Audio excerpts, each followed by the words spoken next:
I'm Matt Sampson, and this is the Forecast Factor, where we're discussing weather's impact on consumers and business.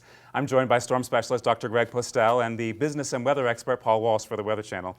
Dr. Postel, let's start with you. Are there any signs of spring coming along here? Well, it kind of depends. I mean, if you look at our March forecast, we have colder than average temperatures for the whole month expected across basically the eastern half of the country. Now, that's on a monthly average.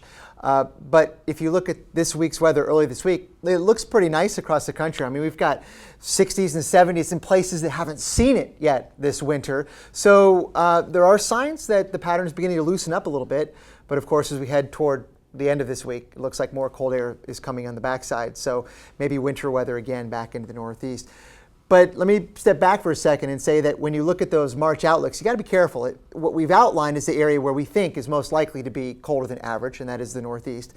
But it's March cold. It's not January cold. It's not going to be 100 below zero like it's been.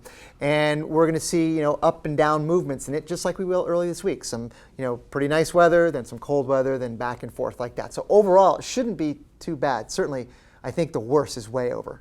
Great, and we can just hope for that warming trend to sort of continue along with us. Exactly. Paul, the weather this winter has had a negative impact mostly on the economy. Is there a silver lining there? Well, the silver lining is that typically what happens when you've got cold weather for this long, affecting that many people, when you get into the spring, you don't need it to get warm.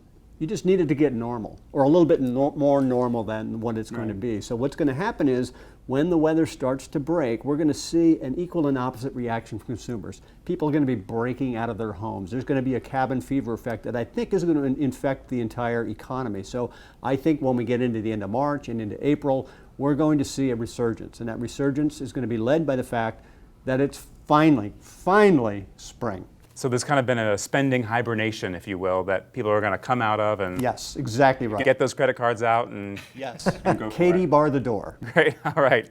Thanks, Paul. Okay, Matt. Thanks.